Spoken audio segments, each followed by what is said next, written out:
নমস্কার বন্ধুরা, রূপসেন জিয়া চ্যানেলের তরফ থেকে তোমাদের অনেক স্বাগত জানাই। তোমরা দেখতেই পাচ্ছ আমি মন্দিরে চলে এসেছি। আমি আজকে তোমরা বুঝতেই পারছো নীল ষষ্ঠী। তোমরা কেমন আছো তোমাদের এটা তো জানাই হলো না। আমি মোটামুটি তোমাদের ভালোবাসায় আমার চলে যাচ্ছে দিনগুলো। আশা করছি তোমরাও ভালো আছো।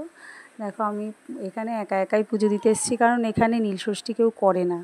স্বাভাবিকভাবে সবার যা যা যেরকম ব্রত থাকে, এখানে সেভাবে নীল ষষ্ঠী কেউ পালন করে না।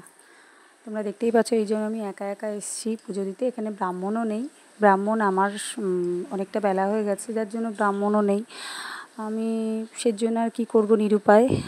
ঘরে তো হনুমানজি পেতেছি, তোমাদের দেখাবো। ঘরে আর অন্য কোনো ঠাকুর পাততে পারিনি, কারণ তোমরা সিংহাসন দেখলে বুঝতে পারবে এখানে কোনো ফুল টুল পাওয়া যায় না। এই জন্য মা লক্ষ্মী, শিব ঠাকুর কাউকেই আমি পাততে পারলাম না। যেহেতু এখান ওখান আমাদের এখন যার নেই, কিছু করার নেই, ওই জন্য হনুমানজি আমরা দুজনে মিলে আলোচনা করে হনুমানজিকে পেতেছি। এইবার চলো চারপাশটা একটু তোমাদের দেখিয়ে নিই। মন্দিরটা ভীষণই সুন্দর, ঝাঁ চকচকে মন্দির। আমি এর আগে অনেকবার দেখেছি, তোমাদেরকে দেখানো হয়নি।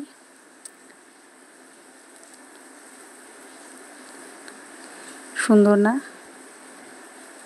আমি জাস্ট কোনো কিছু না বলে, বকবক না করে তোমাদের চুপচাপ জায়গাটা দেখালাম।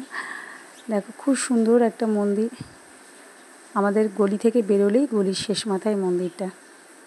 এই জন্য আর অন্য কোনো জায়গায় গেলাম না, কারণ এই এত বেলায় আমি কোনো মন্দিরে পুরোহিত পাবো না, আমি জানতাম। এর জন্য আমি আর কোথাও যাইনি। বেশি বকবক না করে পুজোটা একটু দেখে নিই, পুজো করে নিই। সবাই দেখতে থাকো, এনজয় করো। একটা কথা তোমাদের বলার দরকার, আমি বলছি, যেটুকু জোগাড় করতে পেরেছি সেইটুকু এখানে দিয়েই আমি ঠাকুরকে সন্তুষ্ট করতে পেরেছি কি জানি না। করার চেষ্টা করেছি। এখানে কোনো ফুল টুল কাটা পাওয়া যায় না, যেমনি কাটা থাকে ধুতরা ফুল কিছুই পাইনি।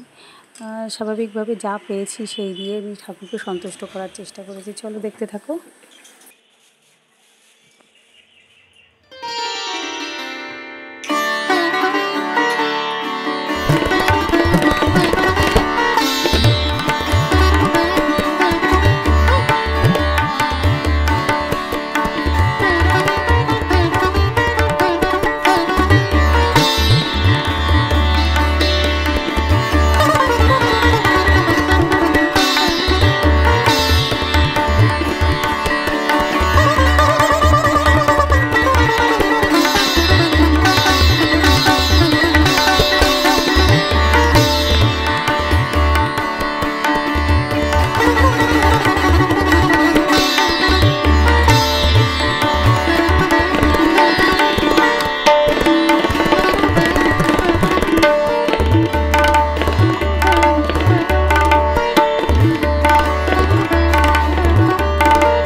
অত উপরে বলতে হবে না, সোজাসুজি আনি।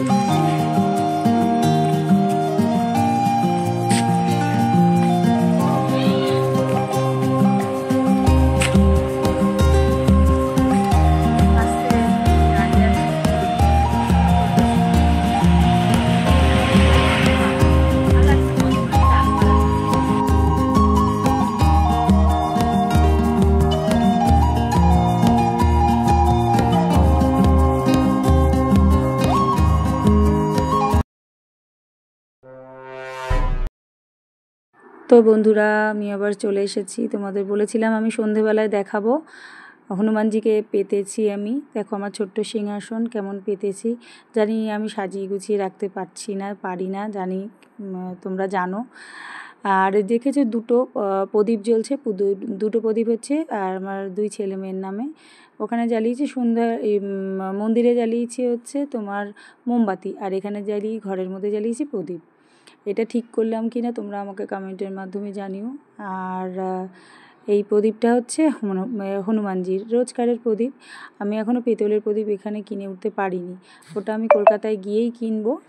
আমি আপাতত এই প্রদীপ দিয়েই, তোমাদের দাদা 1 গাদা কিনে নিয়ে এসেছে, এই প্রদীপ দিয়েই চালাই। আর সাবু আছে, দেখো আমি কী আছে আমার খাওয়ার জন্য। সাবু, আপেল, পেয়ারা তো আমি খাই না। আঙুর আছে, কলা আছে, ডাব আছে। একটা ডাব ঠাকুরের মাথায় ঢেলে এসেছি, তোমরা তো দেখেইছো। রসগোল্লা আছে আর এই সন্দেশটা আছে।